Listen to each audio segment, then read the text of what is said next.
really still clandestine type and then. Okay, cool. So this session is about using technology to create opportunities in areas with low infrastructure. Um, what we'll try to do in this session, we'll talk about some of the projects that we're doing, and then we'll use that lens to kind of zoom out and talk broadly about how technology can be utilized to create opportunities. And by opportunities, I'm mostly referring and alluding to youth employment, um, um, and economic kind of prosperity. I'll talk about Web for All a lot, and Kendi will also Kendi will share about some of the projects that we're doing, and that will kind of help you kind of to get to understand the perspective of what we're talking about. So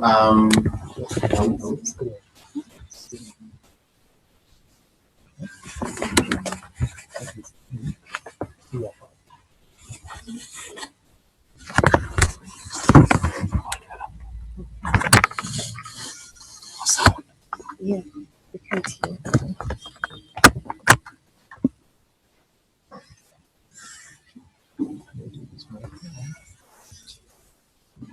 About using technology to create opportunities. I hope this one works for us. Can I have one of our banners here? I don't know. Can I have one of the banners on this side? Just during the presentation. Yeah, that is good.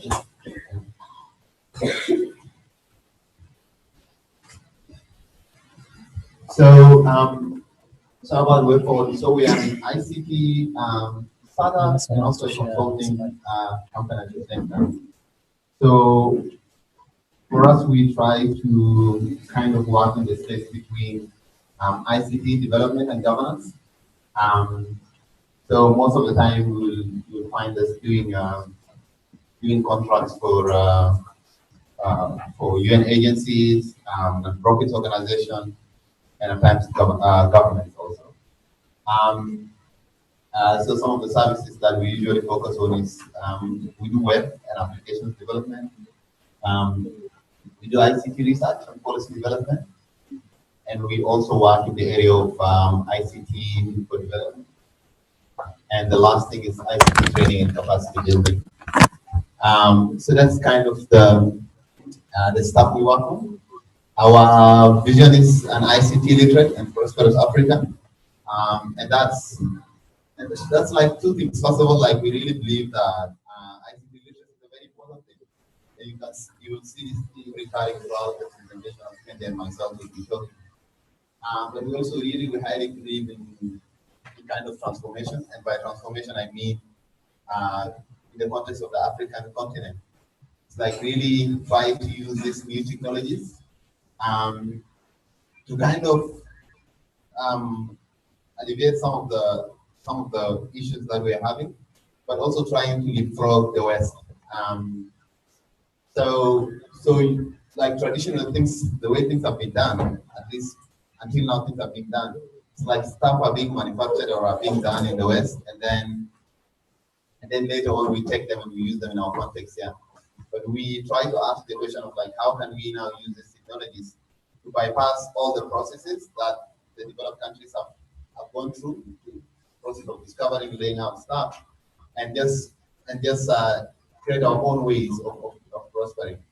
One of the most used examples in this is mobile phones. Yeah, like in the I think in the 90s or in the early 2000s, like people thought that Africa would have to lay landlines and do all these things so that we can have telephones in our homes. We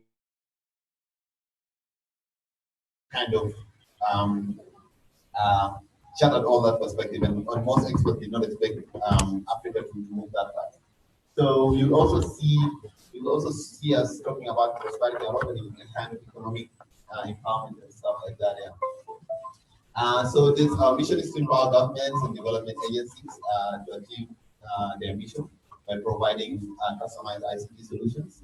And that's now this customized ICT solutions, the stuff that you're seeing down here.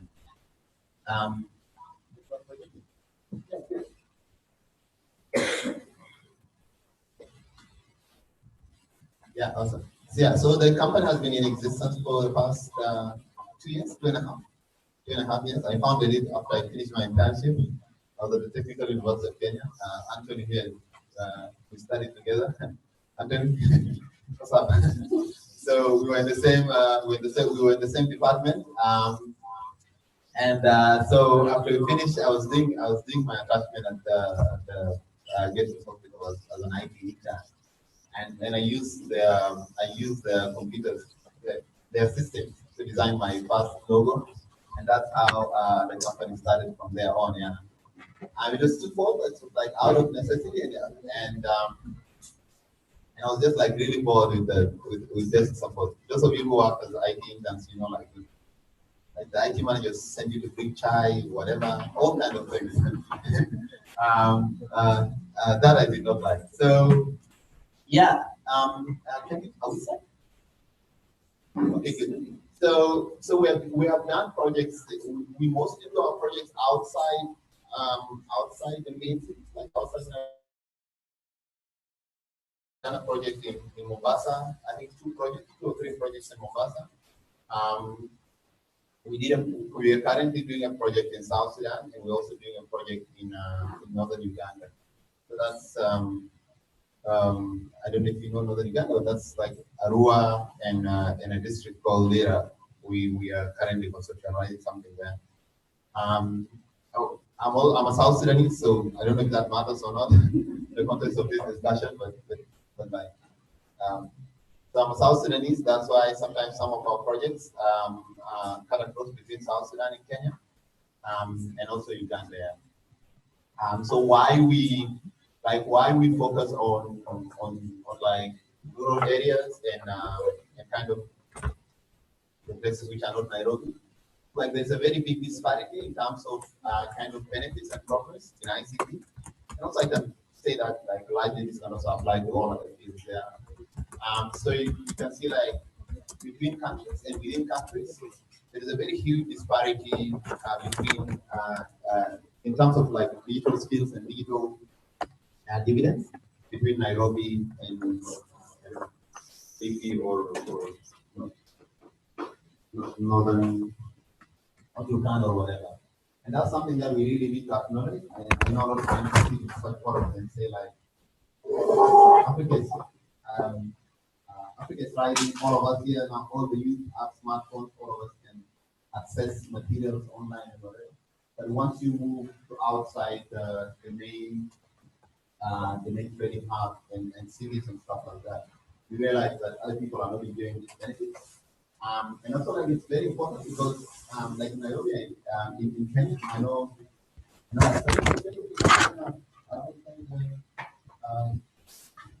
main city. So it's really, it means that more one needs to be done there. And that's the number one reason. And the number 2 reason is also there's a lot of money that we. So there is an economic incentive for startups and for consulting companies to go into what I call the node source technology. So of course, I'll talk about this later on. You have AI, self-driving cars, and like all this stuff. It's like kind of big data analytics, stuff like that. This is kind of like the sexy technology, the stuff that really a lot of people want to talk about.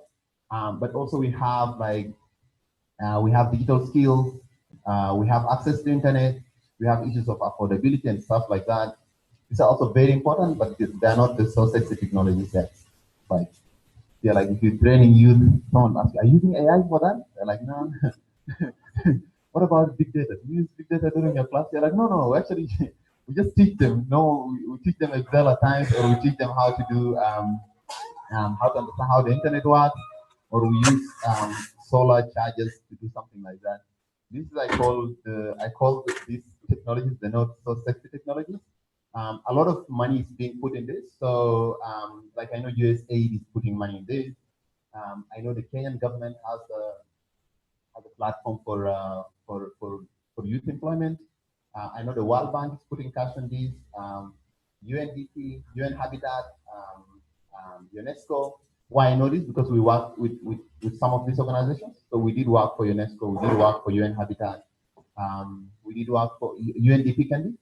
Yeah, we did work for UNDP, and we are currently doing work for Civic IFA, which is the German Foreign Office. So you as an entrepreneur sitting in this place really understand that there is a lot of money put into this, and governments tend not to understand how this ICT stuff works.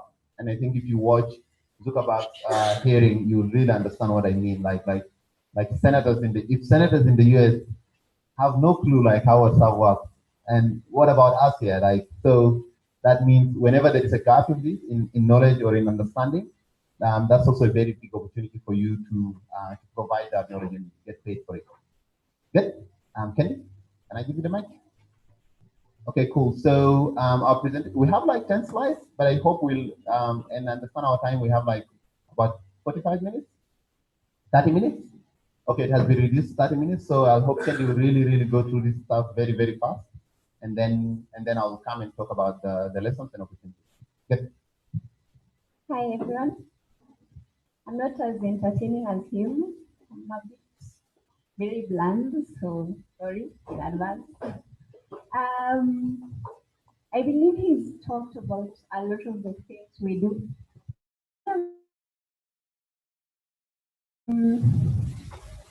So I'm going to start with the challenges we have currently and why for All was founded basically.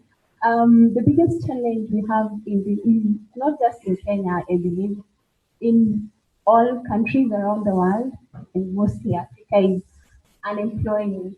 But if you look at it, if you look at the way the world is set up right now, the rate of unemployment is very high because of a mismatch between the skills you get in school and the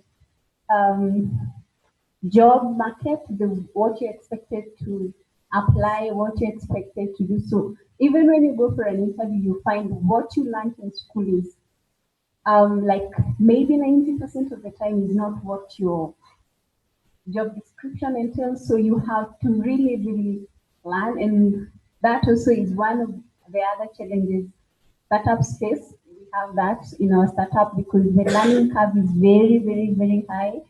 You find that you have to learn how to do finance, you have to do customer care, you have to do IT, you have to do content, a lot of things. So you sort of have to be very all-rounded. I feel I'm boring inside. So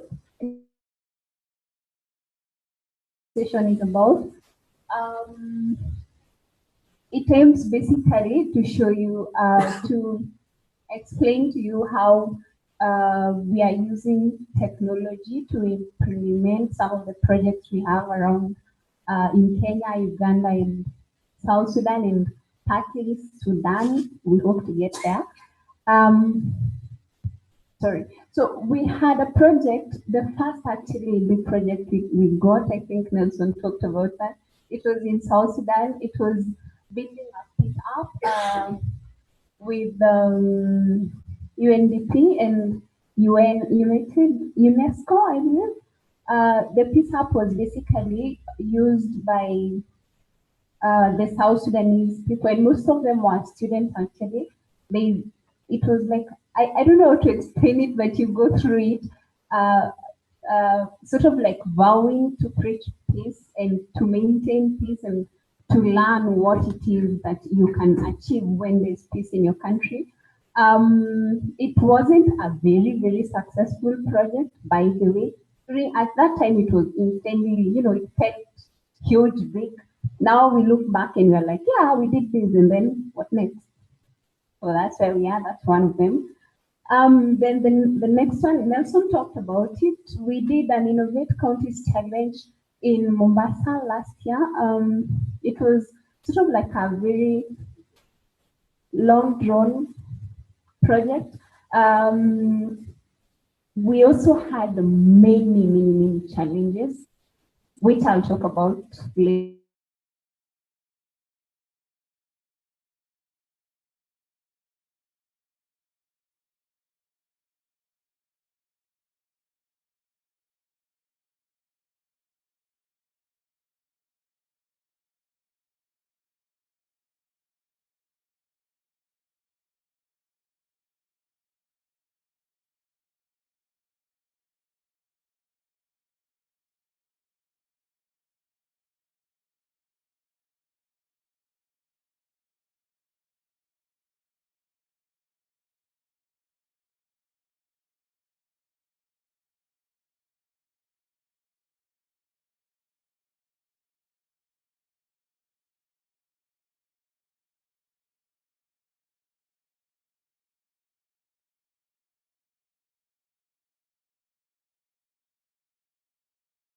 I'm like, okay, this is how emailing works. So I had to literally show him how emailing works. And this is someone who's actually finished Form 4 and he was in first year in university. So do you see the big divide in skills? Oh yeah, this also the Innovate County student. I think we actually finished the project last week. Which is quite ironic because we were supposed to finish it. We're in April now, right? We were supposed to finish it in December last year. Yeah, long story, I'll give you. Then we also do digital skills training, something similar to what they do. Yeah. But ours is, just different. But we do it in, like Nelson said, in very rural areas. I am from Meru. R and N is not my portion. Munisame, please. Anyway, so oh my God, that one. I think. So yeah, we do it in very rural setups. In those rural setups, there's so many challenges. In that you can't, like for example, when you have internet here and it's fast, even if you leave and go and get into a matatu, you'll still switch off your Wi-Fi, switch on to your data, and it's still fast because I mean this is Nairobi. There are masts everywhere and you're connected. But in, for example, Rhino refugee camp, sometimes you have to sort of like, you remember how before Safaricom came around, you had to climb a hill and still the same story. And then Lira is also in Uganda. We actually, the reason we sort of got interested in this project is because there's a guy in Uganda. He's called Alan. So he approached us and he had an idea. He's just a young person, like all of us, yeah, Famul. He had an idea on how to make sure young people in his area get skills and are very employable, because you find the same problems we have here in Kenya are the same problems in Lira. People finish high school, people finish university, they have nowhere to go. Go back home, start drinking, your life is wasted away, because sometimes it's not because of lack of opportunity, it's because of no one tells you you can actually do this for yourself and achieve X, Y, Z. No one has, you don't have, spaces like this to come and mix with people and hear what they do and maybe think about your own original ideas, which are very few. You can steal someone else. Don't do that, though. Yeah, so two challenges. Now, in most of the projects we've done, for example, in the project we did in South Sudan, the one for Peace Hub, you find that there's a very big challenge in electrical power. In that, here in Nairobi, we complain that, oh, Kenya Power, wamekata stima, oh, mnarudi sangapi, there, even if, yes, there's power, but you're not connected to that power. So you find even us, maybe you're from a hotel, you charge your laptop and you expect it to last for maybe 8 hours, yeah? So you expect when I come here with my laptop and do the training, I mean, if it's a training I'm doing, my laptop is supposed to be able to. But there are so many other small things that need electricity. You might not have electricity in your house, and you expect when you come to the training center, there's power. There isn't. So you see the challenge? So it's very, very difficult. For example, if you're showing someone how, because we also sometimes show people how to set up Facebook pages, how to report posts. You cannot practically show someone how to do that because there's nothing in your laptop. Then also, this is very obvious, isn't it? The internet connectivity. I mean, I've talked about that right now, but it's also a very big challenge because if you're trying to make not the internet technology available to everybody, and there's no internet connectivity. For example, like I'm from Meru, by the way. So Airtel over there is well, sort of like a mess. Not sort of, it's a mess. If you try to access our website, not even our website, actually Facebook from home area, you just keep, for example, Facebook, you just keep refreshing and it gives you the same home page. So you're like, oh, people are not updating today. Then you move, you go to maybe my Meru town. And then you switch on your data and look, you're like, oh, how did I miss all this? You see? Yeah. Obsolete gadgets. We know what that is. Leo, we do. You. We do. We know what that is. Obsolete gadgets is like, for example, the way technology is changing very, very fast. Same story as how I said, our skills don't match with what the market is expecting. Same story. If, for example, today, very good example, iPhone. How many months passes before iPhone has a new phone? Or you get a point, yeah? Like you can have this phone today, but tomorrow it's a different. So you find if you have like a computer that is operating from, I don't know, Windows 98, and now we are in, yeah, what are we? We are 2010, yeah? That's a very, very big.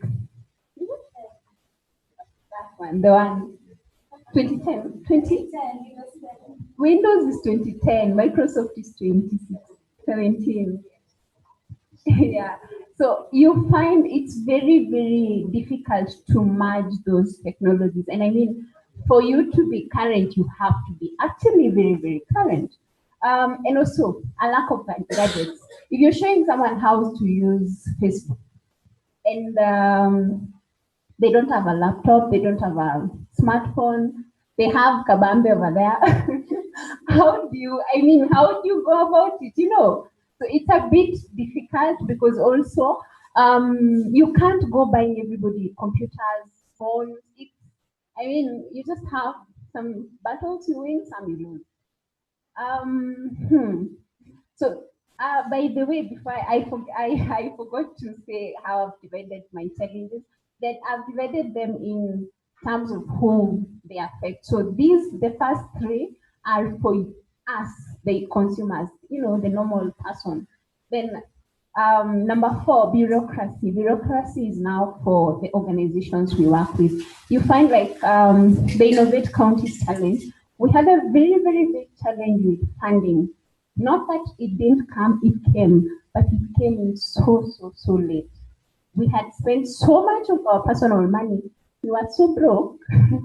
Yeah, very, very broke. I probably borrowed money, but you find that in such companies, it's very hard because it's not like they are not giving you money. So you're working with a project manager who is in charge of that project. Yeah. So that project manager reports to someone. This someone needs to sign a form to get money from XYZ. This XYZ cannot get money because the finance person. The finance person, they have to go through steps before they get the money. And then you, as a startup, you're just there, and the project manager is just piling pressure on you. I need you to finish. I need you to do X, Y, Z, you know. So yeah, that's bureaucracy.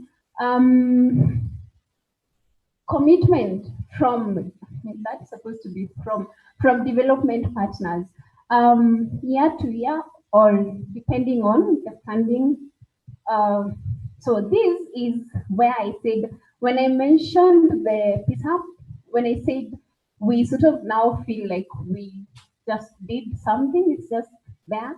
You find that for you, as you know, a startup or a small company, when you start a project, you want to see the end of this project. How successful is it going to be? But for the funder or the organization you're working with, they're looking at maybe they're funded year to year. So they have to divide this money into projects. Mpaka ishe. Sorry, this don't speak Swahili. Well, until the money is over. Oh my gosh. Anyway, so you find that next year, the following year, they won't get renewed funds for, and the project you've just begun. So you can't continue with it. So for you, it feels like, yeah, I did something, but then, so I just did something. So you don't see the fruits of what you did. Sometimes it's a bit frustrating. Then there's a disconnect between new tech and consumer uptake. Sort of very similar to obsolete technology. I'm sure you get that, but like for example, a very good example I used last evening. My mom, so my mom has a Kabambe phone. We have bought her phones, like 4 phones. She doesn't use them because when you're there with her, she's going to use it. She's going to be very, very good at it. She's going to call you. She's like, how do I text? How do I, delete messages? How do you show her, and then you go about your business the whole day. Then you leave because I don't live there. You leave. And then you call her, and then she's like, oh, ila simu nilishindwa kutumia. I'm like, so what are you talking about? I removed my SIM card from the phone to the other old phone. I'm like, but the keypads are, you get a point here, same story. Even for us, like, I mean, I'm not good at using a Mac, so, until you, and then that's also the same. I talked about mismatch between skills and the supply and demand. All these points tie together, all of them. So, yeah, I guess I am done.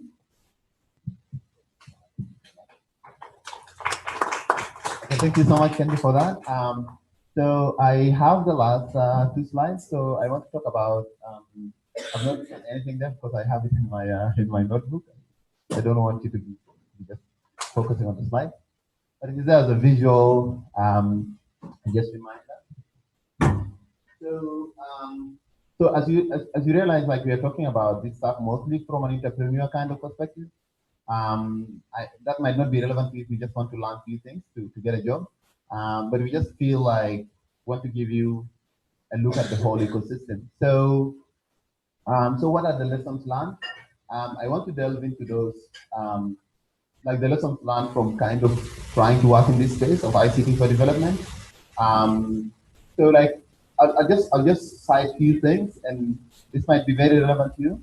Like one of the number one things that I learned is like people can pay you for things that you get for free. And that might sound like so obvious, but a lot of the consulting money or the development money that goes out there doesn't mean necessarily you have to invent new things. Provided the building blocks are there, just you need to have to arrange them. I'll give you an example. There are a lot of reports that are being released. There is so much information in this development ecosystem that it's very hard for everyone to get grasp of everything. And that is a very real challenge. Yeah.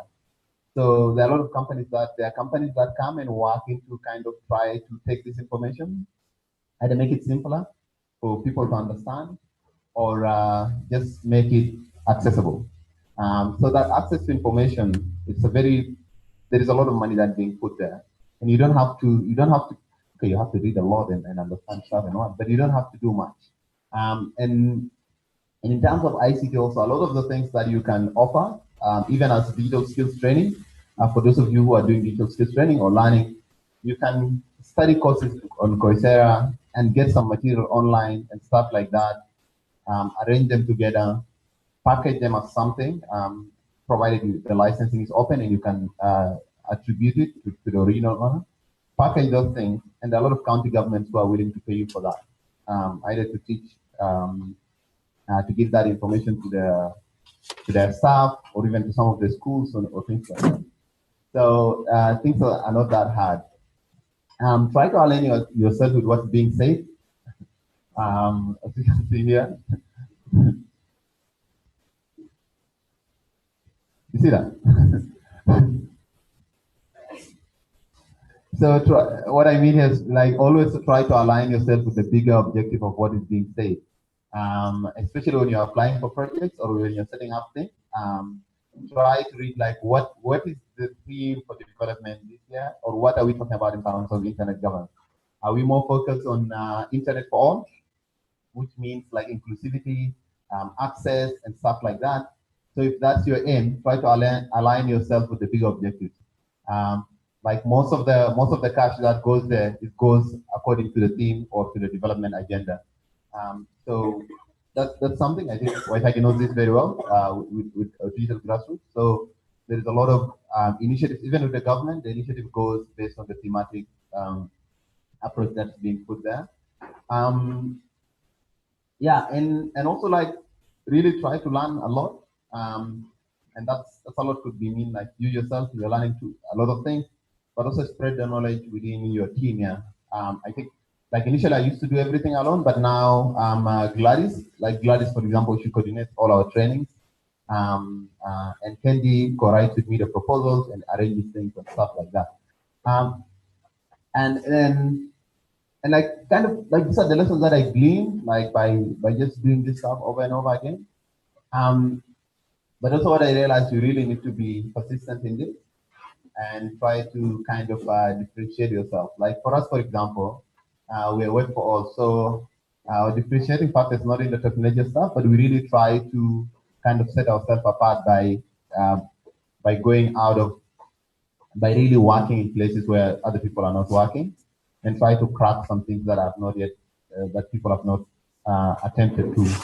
So you'll find us mostly, we're in a village somewhere, or we are trying to improve some access in Uganda, but our aim eventually is like to get throughout Africa. So we want to set up kind of consulting nodes in like all the places there.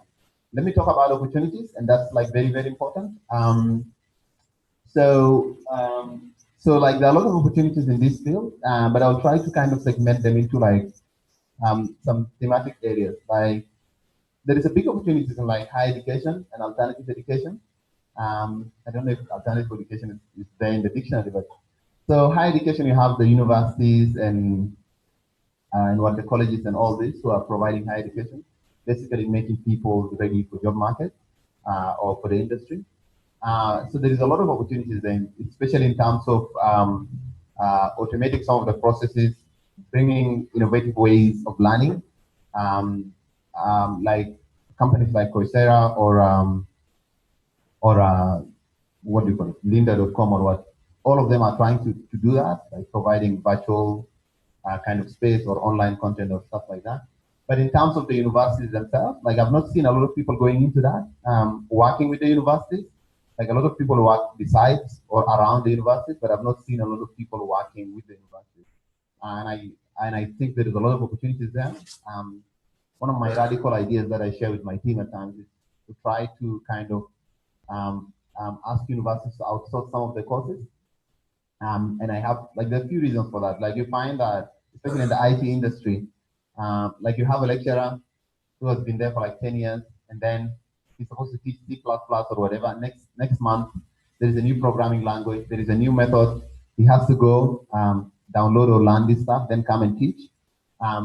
Why not have another company that can do for you some of these technical courses? And then tomorrow morning you wake up and say, hey, can you upgrade the curriculum to reflect these upcoming trends? And then this company can now work on all these things and just provide it to the university. This is a very, very radical idea. this is too radical. Universities, and that's where we need to go, because it happened with everything. Like it happened with cleaning. Like people used to have just cleaners in the office and whatever, but now people outsource that so that tomorrow you say that you want this thing, and it happened with what? It happened with the automobile industry. Like a lot of things, people are now just working on demand and they outsource stuff. But higher education, I've not seen a lot of that. Maybe they outsource, even the lab are not outsourced, like the lab technicians and stuff like that. I think given the rate of change in the technologies and what the market demands, I think the market can provide solutions to some of these. Yeah. Alternative education also, there is a lot of opportunities there. So a lot of skills that are being demanded in the market, you don't necessarily have to have a university degree to provide it, but also there's good money in it. So I think like if more people spend time on alternative education, and that can really improve. That could be as simple as like when you look at, like I've seen sometimes like what do you call them? We call them watchmen. Kenyans call them soldiers. So there is a like if you're working in that job, like what other things, like what things can you do to kind of improve yourself in that situation? Yeah. So I usually like talk about stuff like someone like that. Maybe you can teach them a bit of analytical skills, a bit of budgeting. As you're sitting in that place, is there something that you can do online to earn some cash, or even if you're not on the shift? So there is a lot of alternative kind of educational tools that you can give people who are working in jobs that they don't have any means of upward mobility. Um, we know what upward mobility is kind of like the social ladder, like it's very hard for you to climb it. Um, because what you think someone will come and tell you like come and be a supervisor, whatever, they'll go and bring their uncle or whatever their kid to come and do that. So there is a lot of that is very hard for you. So you can provide some things on that. And educational technology in general, like EdTech, there's a lot of opportunities doing that. When I say opportunity, I mean two things. I mean like impact, but I also mean money. So there is a lot of money in that. Sometimes it's very hard to put these two in one sentence, but yeah. So process automation. So there is a lot of opportunities on that for development agencies and also for schools and what. So if you can do process automation and process optimization also, there is a lot of opportunities in that field. Yeah, then accelerated development and or new development. So and that involves a lot of user research. So you find that there's a lot of development that needs to be done. But you can do what you can do. You can accelerate that. That could be as easy as providing some decision support systems. So that like the laptops per child or something like that. I don't want to get too political about this, but the idea itself, it's a very, I think it's a very good idea. The concept itself is a very good concept. But there is a lot of, the government has had a lot of issues in implementation and stuff like that, yeah. Had or still continues to have, yeah. I can see a lot of opportunities there for accelerating development or improving it. So, like for example, like how much time were they taking to do user research? So, like a lot of companies can provide user research. I think like we're currently consulting for an American Kendi, Humanity United.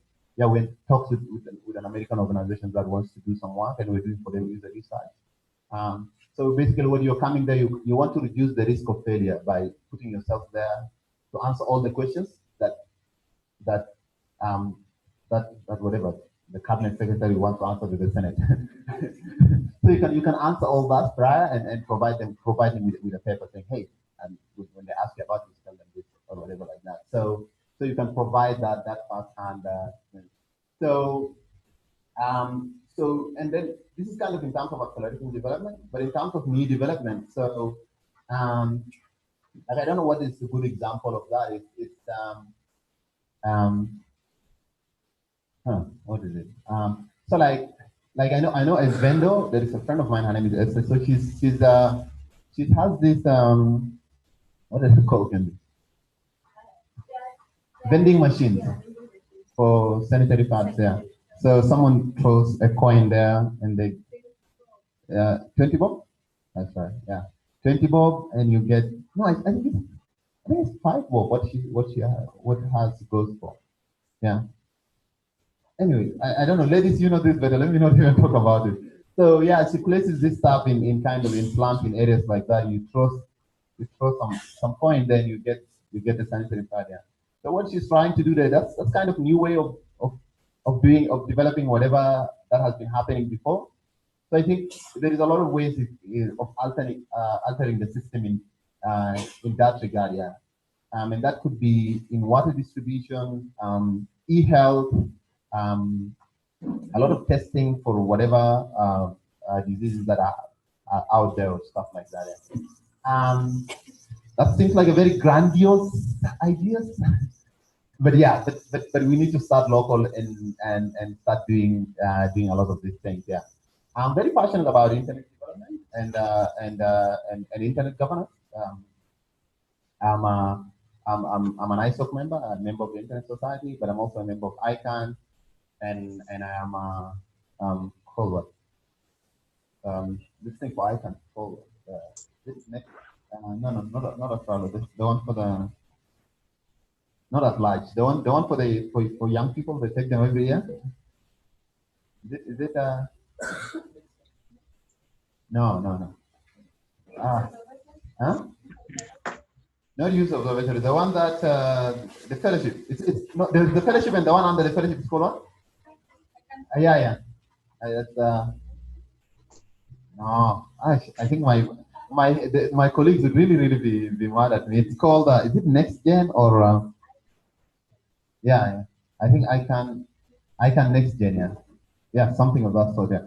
So like every year they take young people and they kind of immerse into ICANN to learn all these things. So I'm part of that. I was in Johannesburg for ICANN 59 meeting and learned a lot of things there. So, and I think also for the people who are fellows with Little Russia, so there are a lot of these fellowships and outside there that are waiting for you to apply. Um, if you're skilled, that's good. If you're skilled and you're black, that's not good. If you're skilled, you're black and you're African, that's good. If you're skilled, black and African, then you're living. So yeah, just I'm not yeah, if you're a South Sudanese, that's even more better. So that might sound like a funny thing to say, but also like there is a lot of opportunities for diversity and representation. In fact, if you're skilled and you're here, you're more likely to get this opportunity. It's important because you put the voice outside there, but also most organizations would like to have a good representation from all continents. Yeah. So yeah, go for it. So I'll go to the Q&A session, and I will want to get some few questions before we close this session. Is that good? Okay. Yes. So Gladys, I think you're going to help me with the mic. That's called asking leading questions. Okay, good. Yeah, I'll take questions. Kendi, you can come because you also yes. So when you work in rural areas, so how do you identify a particular area? Because I have been down, Uganda, and so like how do you sit down and decide to take it to So for us, I said we are kind of a startup and a consulting company. So in a startup sense, we do our own projects and we kind of iterate on that and try to improve them and push them ahead. In a consulting sense, we do a lot of projects for other companies and other organizations. I think I don't know, like, but most of the time we go based on what our development partners want. So but the first time we were in Mombasa, we went there by ourselves because we kind of sensed the need and all the ingredients for doing something nice were there. But we try to also look like at our value system. What do we value? Like we are very people centered. So we want projects that identify that is really people centered. Like integrity is really very high for us. So like if someone seems to be like really not that good, it's not about location for us, but it's really about our value system. And then it comes, so that's what motivates us to go. Like when we went to Mombasa. And then the other thing is that we usually go based on our development partners. So we are in South Sudan because the German government it's paying us to run that thing, and they want to run something there. We are in Uganda. It's also because of they're doing a project there. We were in Mombasa because UN Habitat was doing the implementing of the project there. Yeah? So we go based on what our development partners want. Yeah? We can go to Mogadishu if need be tomorrow morning. Okay, next question is, how do you market yourself as a startup company? You work for this big company, then has that the more so prefer to work with established companies. So how do you market yourself to get those opportunities that you, those projects that you say that you are working for? Cool. What was it audible? But anyways, I had it. I think I can say something, and then can you also say? Like for me, I say like the best marketing is doing good work. Like especially in terms of events and training. Like I know like there are a lot of people who talk hype, like the best way, like if you want to market your event, do this, do good graphic designs, do it. Those are all important. But if you do bad things, if you do like not so standard things, like no amount of marketing can save you out of that. Like there is no better marketing than doing good work. And by doing good work, I mean like replying to emails on time, saying what you can do and what you cannot do, being nice. I think being nice is really underrated. Being nice and kind is really underrated. So I find that like the relationship that we built from our projects and how we did them very well, it really helped us get the next project. Like the project with UN Habitat, we got through referral. The project with I think with the German government, we got it because I consulted for them for kind of almost free for some time. So like really I encourage like do good work and be at the right circles. Yeah. So um, like try to spend your time like for us like now in the company we try to spend our time in a very good way. So I try to be in a lot of policy forums and a lot of mailing lists and stuff like that so that I can listen because my role as a team lead is really to make people happy and bring more money to the company. The other things I do, but that's my two main roles. Yeah. So I try to be in these circles and like really try to identify. But doing good work is mostly the number one thing. In terms of how these companies work with us, because we're still small organization. I think like if you read my emails, like we don't sound that small, yeah. Because what happens is that whenever all this communication is kind of virtual. So like for example, my business card, it's not written CEO, it's written team lead, technology and innovation unit. So whenever I give people my business card, they're like, "Oh man, I think that's 7 units." So it's a very it's like how perceptions work. It's like what is big is like mostly how you present yourself, but also how professional you are. Because I recall when I was in France, so I was talking in this forum at the UNESCO when I said I'm the team lead of the technology and innovation unit. People were like, "Wow!" So that means like there's so many units. Anyway. There are two people.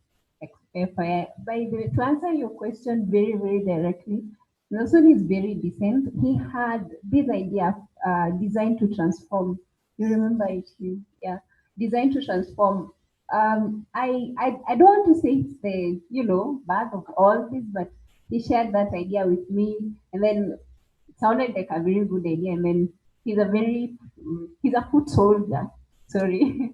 So he approached many people. Then we had the event Design to Transform. Design to Transform was for, okay, it still is there, but in another, now we've transformed it to digital skills training and a few other things we're doing. We used to fix websites for CBOs, community-based organizations, and basically charity organizations that are not able to do that for themselves, so that they can have a voice online. They can maybe ask their sponsors to see their work through their portals and all that. So that is basically the biggest win we've ever had. Of course, the project has its own had and still has its own challenges, but yeah. So if you have a project, if you have an idea, don't just assume it's an idea. Work on it. It actually sometimes really, really works. Just like you said, be consistent, be nice.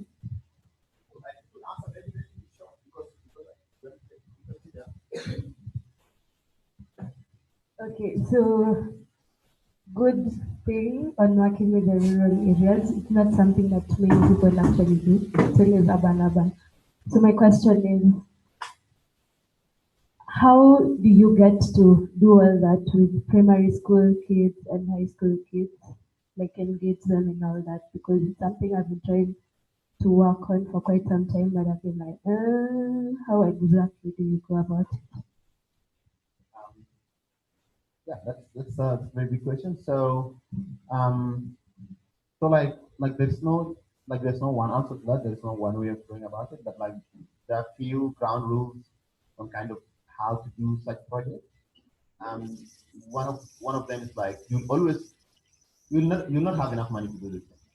Like the need is whatever you do is just a drop in the ocean. So that admission from the beginning that I'm just a piece of the bigger puzzle. That's just like very important. And really collaborate with people. So we almost like all our projects we collaborate with different individuals. That's very important for kind of longevity of the project, but also very good for resources because, like I recall, we do some projects. We kind of borrow classrooms, we borrow gadgets, we borrow publicity and mobilization. Someone else does that for us. So it's always very important to collaborate with all these actors there. Like if you're sitting there, you want to do something with school kids and what, even we borrow knowledge. Like we have a lot of consultants. Like I recall there is a project, we had a lady who's a PhD holder. Yeah, she was reporting to me. It was a very awkward situation. Okay, doctor. So, yeah, so it's like all the things that you don't have, you can kind of get from other people, and then so that next time you improve and you have it in your own video. Um, So one last thing, don't like focus on the money. Sometimes you get the resources, but not in form of cash. You might get someone. When we were doing design to transform, we got space from iHub. They didn't give us any money, and then we got human resource from volunteers. That's how it succeeded. So most times we normally say, look, find a problem, then give a solution to the problem. That most times if you look at the way businesses are set up, that's what makes businesses succeed. You can't just have this grandiose solution to an unexistent problem. Okay, cool. That's not a question. Just ask your question very directly, and we're going to answer all of them at once. So gladly, and that will be the last. So ask all your questions. Just be very direct, and then we're going to answer all of them together, and that will be it. Yes, I think 3 people here. Yeah. Yes. Okay, Your name also? my name is Brandon. I would like to know whether you guys facilitate setup. Are you like an avenue where people can develop their setups? Because I've seen that one of your missions is web and application development, and I also want to know how somebody can maybe join you on a volunteering capacity or maybe as a member of your organization. Or even work with you. Kazi, just say, yeah. Yeah.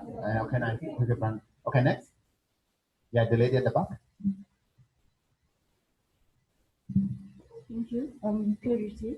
My question is, from your presentation, you've identified that there are problems that you're facing. How do you how are you planning to address them so that your whole thing might be a success? Okay, good.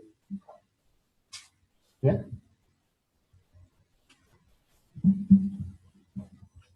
My name is Wilson Mashara. My question is, you said, yeah, it's based on the name Web for All. So I am looking at the all. Does that mean everyone in the sense of inclusion? Do you have like structures that make everything that you design inclusive, even to the persons who might be having disabilities or using other adaptive technology to access whatever you might be designing? Okay. Um, is there a question? Okay. It's the same question. Huh? Okay. That's all. There's no any other question. Huh? Okay. We'll just take this and then that will be the last. Madam, in the African culture. Thank you. You said you're an ICANN member. How can I be a member? How can I join? That's a very good question. That's a question that I thought is like, we want more of this question. Okay, good. I think I'll add to that, but I will also allow her to speak on that point as a kind of a final remark. Yeah, so facilitation of startups. So about facilitating startups, yes, we do that. Um, it's very interesting because we usually do that for our partners. At times, our partner organizations like UN Habitat was training startups. So we came kind of the consulting partner, and we were doing that for them. And a lot of the time, also we work with other startups in that for developing solutions and stuff like that. What we look for is always like what I said earlier on, like our value system. If it kind of meets with the value system of the organization, irrespective of whether it's startup or a big organization, the value system is the same and we kind of headed to the same direction. We tend to collaborate on that. Yeah. In terms of providing volunteering work, yes, I think also Gladys like joined us as an intern. Yeah.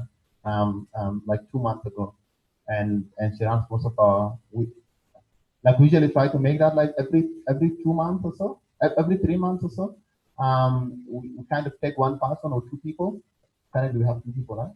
And that's like for two things. First of all, I really want to make it personal. I want to have really conversations with the people that we work with. And I have a very big conviction about paying interns here. I really like to have few people that I can provide them with transfer. I was an intern before, and I remember that at the time I come to the office and I'm really, really hungry and I don't have money. And people are talking about buying cars, what stuff like that, your colleagues. And that is bad. so I like to take few interns and always try to pay them little cash so that they can commute and whatever like that. Yeah. So there is always an opportunity. I have my email here. Just reach out to me with whatever ideas that you have, and Kendi will keep you updated on that. Yeah. Paying interns really, really important. A lot of organizations are exploiting young people, and that's bad. Yeah. Yeah. Addressing problems. Yeah, so in terms of about addressing the problems, like there are so many, as you said, like as a startup, that's the part of us which is a startup, also always trying to learn and work. As a team lead, that's mostly like something that concerns me. And like there are a few things. Like one of them is like some of the problems you can solve them by knowledge, others to experience. So like for example, to do knowledge, like I try my best to kind of, and also the team to ensure that people always learn. So my background is in IT, but now I'm doing a lot of management. So like currently I'm enrolled in like 2 management courses about managing people and managing change and stuff like that, just so that I can understand the nature of the things we're working on. Some of the challenges we also try to kind of improve the system and processes within the company. So like if there are things that occur several times, you can kind of twist and do some changes in that area. So we have meetings and feedback and try to kind of improve on that. But also talking to you guys and getting ideas from me is a very good way of kind of addressing the challenges. Yeah. And money is always good in solving problems. And I'm serious about that. Like as a startup, like what happens is that if you don't have money, you can't think very clearly. But not, I don't mean too much money. Like if you're a startup and you really don't have money to pay your rent, and the landlord is kind of like on your face sending you texts and whatever, like you can't think very clearly at that time. So always like having covered that your basic needs, you tend to have more room for thinking and focus on your core values, your core ideas, as opposed to like, hey Jemo, can you borrow me some 10K or whatever?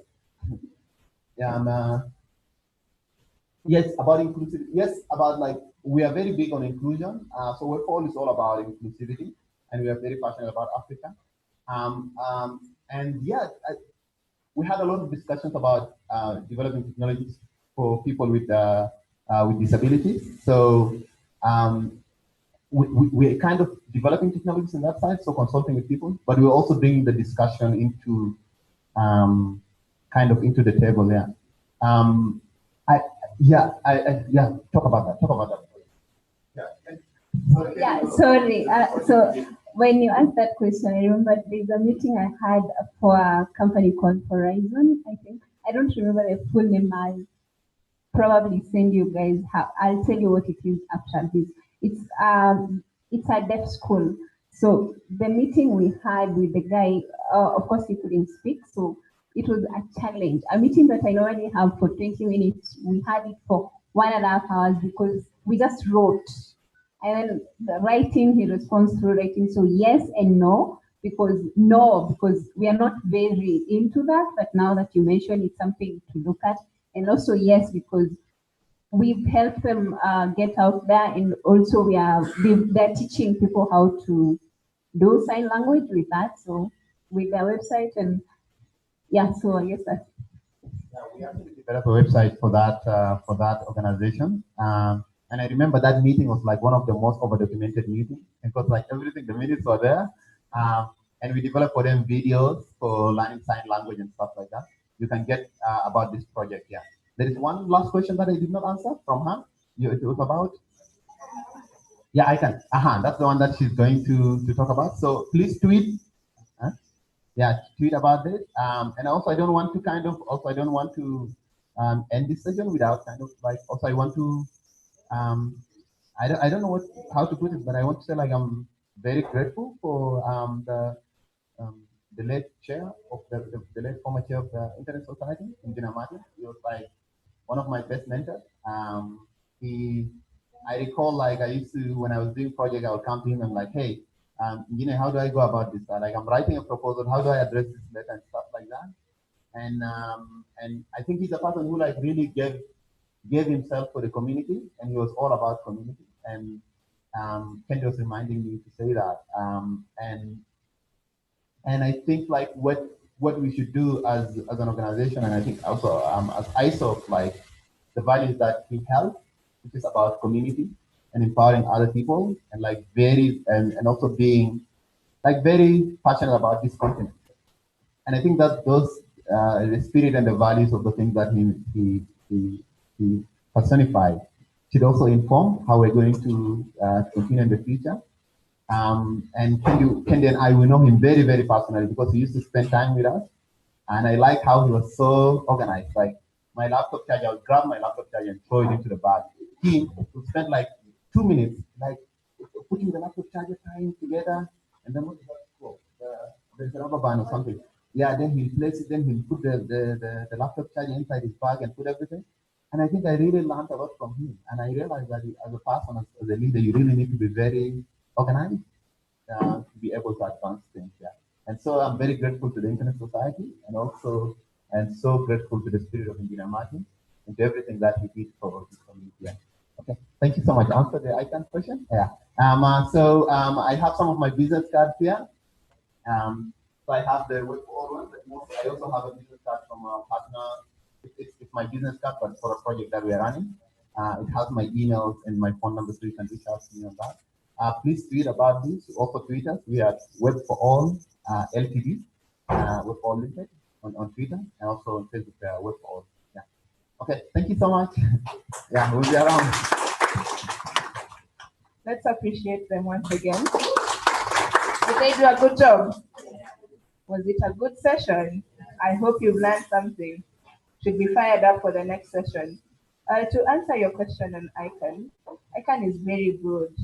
So when you go to their website, they have very many communities under Icon that you can join. You can join ALAC, you can join GAC. There are so many. I can't give you all of them. There are almost 20 or 30. So when you go to their website and you ask to join a community, there are so many options you get. Then there are different forms of participation. So just follow the links. They'll direct you exactly to what you want, because it's very broad. There is not just one step like we did with ISO. So you can just do that. And if you have any challenges, you can always contact us. So it's time for tea, time to warm up. You can all go take your tea, but before I also forget their t-shirt for all of you. So as you go to take your tea, go pick your t-shirt, and let's all wear the beautiful colors. And guys, you're not tweeting. They're not tweeting. I want to see. We need people tweeting. So there is Wi-Fi. Have you seen that? Guys, you all know there is Wi-Fi. It's NILAB. Password is NILAB 2017. Capital N. NILAB 2017. That's the password. And the Wi-Fi, whatever is NILAB. All right. So we can take tea. We take very fast because we are a bit behind on time. 20 minutes. Then we all sit and go back for the second session, which will be led by Rebecca. And I'm not alone. We have some stickers from a project we are doing. So if you think you want some, please come for Nibure Tuesday. So let's take to it like leaders. Thank you.